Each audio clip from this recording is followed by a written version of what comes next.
Khalid ibn al-Walid, the Sword of Allah.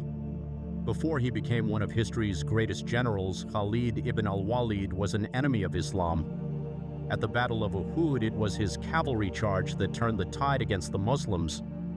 But a few years later, something in him changed.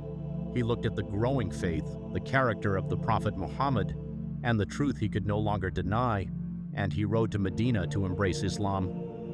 The Prophet welcomed him and gave him a title that would follow him forever, Saifullah, the Sword of Allah.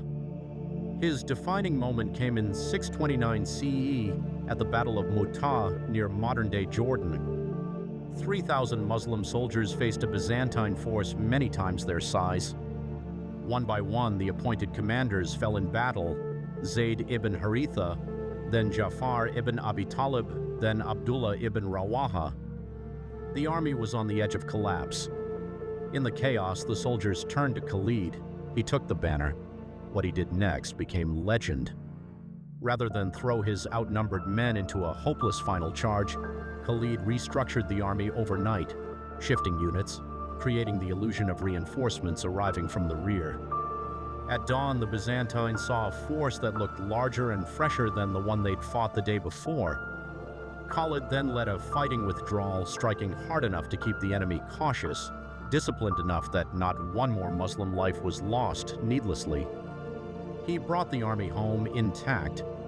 It was not a victory in the traditional sense, but it was a masterclass in leadership under pressure, and it saved an army that could easily have been annihilated. From that day, Khalid ibn al-Walid never lost a battle he commanded, not once in over 100 engagements from Arabia to the plains of Iraq and Syria, culminating in the Battle of Yarmouk against the Byzantine Empire.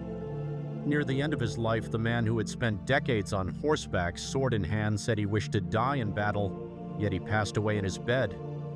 It's said he remarked with quiet irony that there wasn't a hand's breadth on his body without a scar from battle, and still death found him peacefully. His name remains to this day a byword for tactical genius and unshakable resolve.